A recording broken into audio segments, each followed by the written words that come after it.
Semangat pagi anak-anak, bagaimana kabarmu? Semoga semua dalam keadaan baik dan sehat. Hari ini kita akan melanjutkan materi tema 9, subtema yang kedua yaitu pemanfaatan kekayaan alam di Indonesia. Pembelajaran yang pertama sampai yang ketiga. Anak-anak siapkan dulu buku paket tema 9 dan alat tulismu untuk mencatat materi penting hari ini. Coba anak-anak perhatikan gambar tersebut. Contoh pemanfaatan sumber daya energi dan perubahan energi bagi manusia adalah penggunaan gas LPG. Gas LPG diperoleh dari pengolahan dan penyaluran gas alam. Gas tersebut berubah menjadi energi panas sehingga dapat dimanfaatkan oleh manusia untuk memasak. Seperti yang sudah kita ketahui, bahwa energi merupakan kemampuan suatu benda untuk melakukan usaha atau kerja. Energi juga dapat berubah bentuk menjadi energi lainnya. Banyak sumber energi di sekitar kita. Semuanya memiliki banyak manfaat untuk menunjang kehidupan manusia.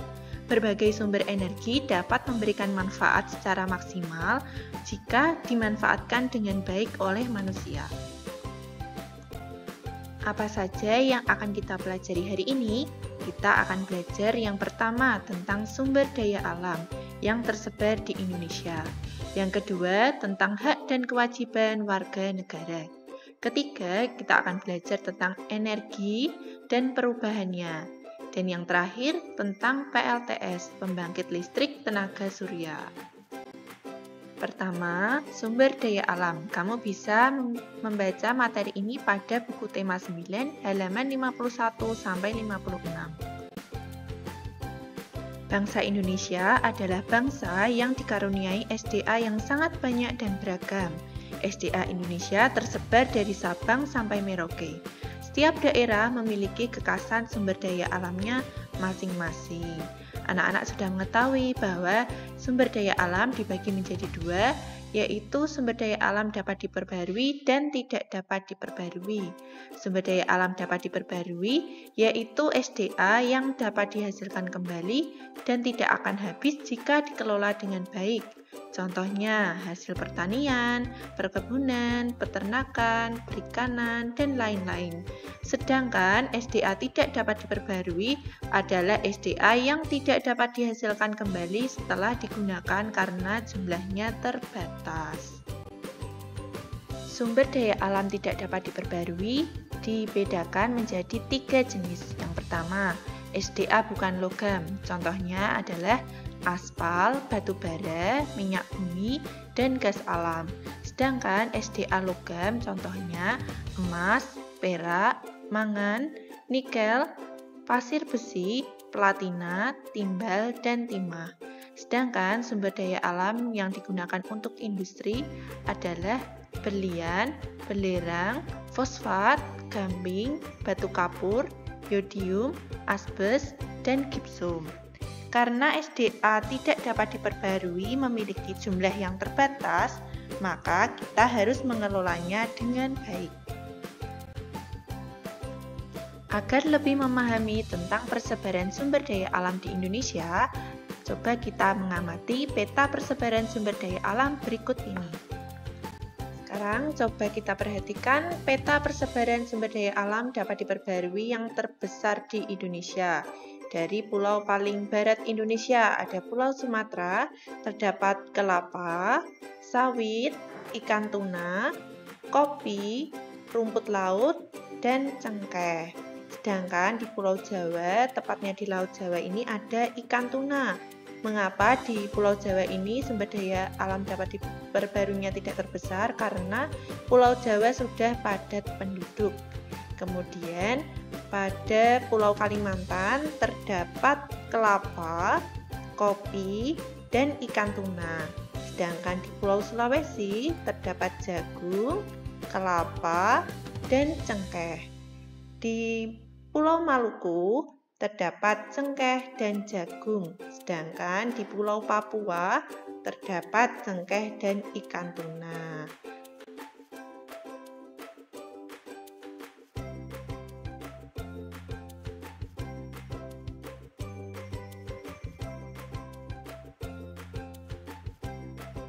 Berikut merupakan peta persebaran SDA tidak dapat diperbarui di Indonesia. Ada aluminium, asbes, aspal, batu bara, dan lain sebagainya yang tersebar di Indonesia. Jika kamu menemui ada tulisan STT, ini merupakan sungai, singkatan dari sungai. Sedangkan G itu adalah gunung, dan ada juga KEP, titik ini merupakan kepulauan, dan juga P ini merupakan pulau. Agar memudahkan anak-anak membaca peta tadi, berikut merupakan tabel daerah pengelolaan barang tambang beberapa daerah di Indonesia. Yang pertama ada minyak bumi, ada di Surabaya, Cilacap, Majalengka, Jatibarang, ada di Kalimantan, kemudian Maluku, Papua, Aceh, Riau, dan Muara Enim. Sedangkan batu bara terdapat di Kalimantan Timur, Sumatera Barat, dan Sumatera Selatan. Barang tambang timah terdapat di Pulau Bangka, Singep, dan Riau Daratan. Biji besi diolah atau dikelola di PT Krakatau Steel di Cilegon, Banten. Kemudian biji emas ada di PT Freeport Papua di Kalimantan Barat. Kemudian ada juga di Sulawesi dan Bengkulu. Sedangkan tembaga juga di PT Freeport Papua. Intan di Martapura, Kalimantan Selatan. Kemudian nikel di Sorowako, Sulawesi Selatan, Pumala, dan Sulawesi Tenggara. Negara kita dikenal sebagai penghasil barang-barang tambang, ada minyak bumi, gas alam, tembaga, dan emas yang merupakan sebagian dari hasil kekayaan alam. Setelah diolah, barang-barang tambang tersebut dapat dimanfaatkan untuk membiayai pembangunan. Kamu bisa membacanya pada bacaan halaman 55-56. Kemudian kita akan melengkapi peta pikiran tentang sumber daya alam pada halaman 56. Yang pertama, apa saja sumber daya alam itu? Berdasarkan jenis bendanya, sumber daya alam dibagi menjadi dua, yaitu SDA hayati dan SDA non-hayati. SDA hayati berupa makhluk hidup, sedangkan SDA non-hayati bukan berupa makhluk hidup. Kemudian yang kedua, mengapa sumber daya alam bisa menjadi modal utama pembangunan? Karena hasil tambang ini akan diekspor ke negara lain untuk membiayai pembangunan. Berikan contoh pemanfaatan SDA dalam kegiatan ekonomi. Pada bacaan kita membaca contohnya adalah kelapa sawit yang digunakan untuk bahan minyak goreng, margarin, dan sabun. Kita tadi sudah belajar tentang banyak sekali sumber daya alam yang ada di Indonesia. Sekarang kita akan belajar tentang kewajiban dan hak warga negara. Banyak cara untuk menunjukkan rasa bangga dan cinta tanah air. Salah satunya dengan melaksanakan hak dan kewajiban warga negara dengan baik, sesuai undang-undang yang berlaku. Berikut ini merupakan beberapa kewajiban warga negara yang bisa kamu baca pada buku temamu halaman 61-62. Yang pertama, menjunjung hukum dan pemerintahan Indonesia. Hukum bertujuan agar keadilan dan ketertiban dapat tercapai. Kewajiban ini dilakukan dengan menaati peraturan yang dibuat pemerintah. Yang kedua, menjaga kelestarian lingkungan sekitar dengan cara menjaga kebersihan tempat tinggal. Lingkungan alam yang terjaga akan menciptakan kehidupan masyarakat yang lebih baik. Yang ketiga, membayar pajak. Pajak merupakan sumber pendapatan negara. Kesadaran membayar pajak akan mensukseskan pembangunan bangsa dan negara. Yang keempat, mengikuti pendidikan dasar 12 tahun untuk meningkatkan keimanan, ketakwaan, dan mencerdaskan kehidupan bangsa. Setelah melakukan kewajiban, pasti kita akan memperoleh hak kita sebagai warga negara. Bisa kamu baca pada buku temamu halaman 62-63. Yang pertama, menikmati persamaan kedudukan dan kepastian hukum dan pemerintahan. Yang kedua, menikmati hidup layak. Yang ketiga, mengeluarkan pendapat. Yang keempat, hak beragama dan beribadah. Kelima, hak untuk membela negara. Dan keenam, hak untuk mendapat pendidikan yang layak. Hak kita sebagai warga negara selanjutnya adalah mengembangkan kebudayaan dan yang terakhir menikmati kekayaan alam. Sekarang kita akan belajar bersama tentang energi dan perubahannya. Banyak sekali contoh perubahan energi dan pemanfaatannya yang ada di sekitar kita. Agar kita dapat mengidentifikasi contoh perubahan energi dan pemanfaatannya dalam kehidupan sehari-hari, kita harus tahu terlebih dahulu tentang bentuk-bentuk energi. Macam-macam bentuk energi. Yang pertama adalah energi bunyi, energi yang dihasilkan dari suara atau bunyi-bunyian. Yang kedua, energi panas. Energi panas terbesar di bumi adalah matahari.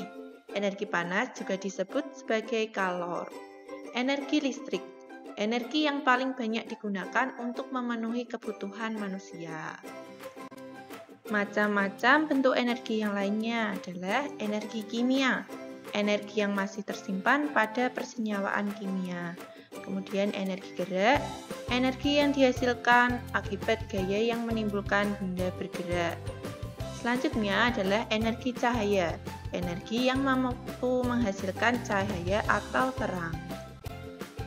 Dari bentuk energi yang kita kenal tadi, beberapa contoh perubahan energi yang terjadi dalam kehidupan sehari-hari adalah sebagai berikut.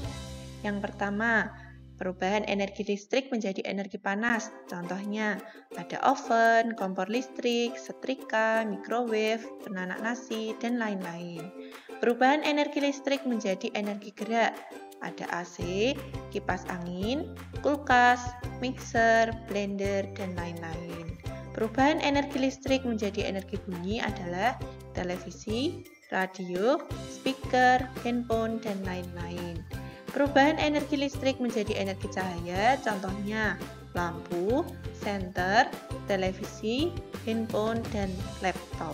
Kemudian, perubahan energi listrik menjadi energi kimia, contohnya pengisian charger, batu baterai, dan aki.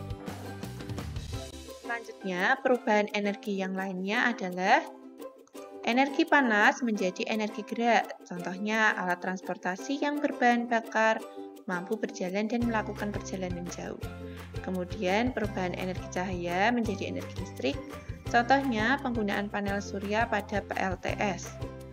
Perubahan energi gerak menjadi energi bunyi adalah menabuh gendang, bermain alat musik, dan bertepuk tangan. Perubahan energi kimia menjadi energi panas, contohnya makanan yang dikonsumsi menjadi energi panas bagi tubuh.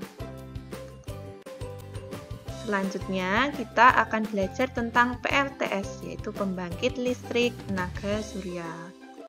Sebelumnya, anak-anak membaca terlebih dahulu bacaan tentang perubahan energi dan pemanfaatannya pada buku tema 9 halaman 68-69. Dalam bacaan tersebut, kita dapat memperoleh beberapa informasi mengenai yang pertama, terdapat organisasi Wahana Lingkungan Hidup Indonesia atau disingkat WALHI di Kepulauan Bangka yang memberikan satu contoh pengembangan teknologi ramah lingkungan.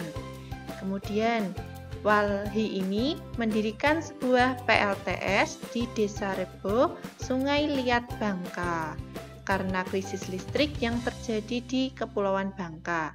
Kini, melalui PLTS tersebut, di Kepulauan Bangka dapat mengaliri rumah warga 24 jam penuh listriknya. Kemudian selanjutnya informasi mengenai panel surya.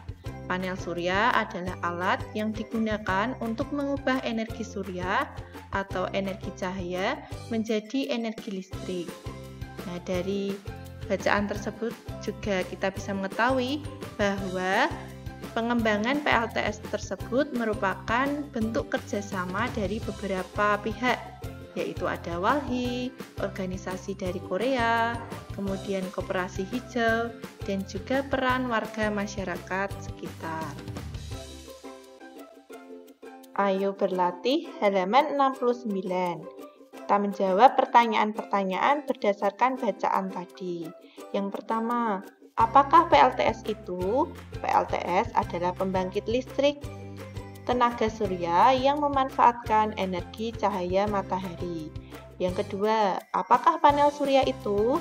Panel surya adalah alat yang digunakan untuk mengubah energi cahaya matahari menjadi energi listrik. Ketiga, perubahan energi apa yang terjadi pada PLTS? Perubahan energi cahaya menjadi energi listrik. Banyak contoh pemanfaatan energi dalam kehidupan sehari-hari.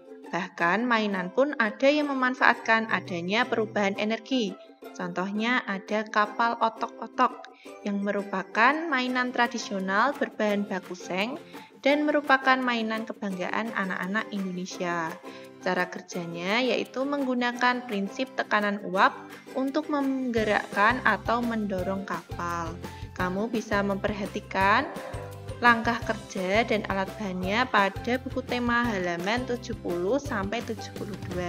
Kamu tidak perlu membuatnya, tetapi perhatikan setiap langkah cara pembuatannya ya. Setelah memperhatikan dan memahami cara pembuatan dan cara memainkan mainan otok-otok tadi, nah kita bisa membuat kesimpulan pada buku temamu halaman 72. Yang pertama, perubahan energi apa yang mendorong kapal bergerak? Energi panas dari bahan pembakar. Bahan pembakarnya tadi adalah minyak goreng. Yang kedua, apakah fungsi kapas dan minyak goreng? Fungsi kapas dan minyak goreng sebagai bahan pembakar kapal agar bisa bergerak. Yang ketiga, apa yang akan terjadi jika tidak ada kapas dan minyak? Maka kapal otok-otok tersebut tidak dapat bergerak. Setelah belajar tentang materi hari ini, tugas anak-anak adalah yang pertama, lengkapilah tabel pada buku tema 9 halaman 50. Tuliskan langsung pada buku temanya apabila kamu mempunyai buku tema sendiri. Apabila kamu pinjam sekolah, kamu akan membuat tabel di buku tulis temamu.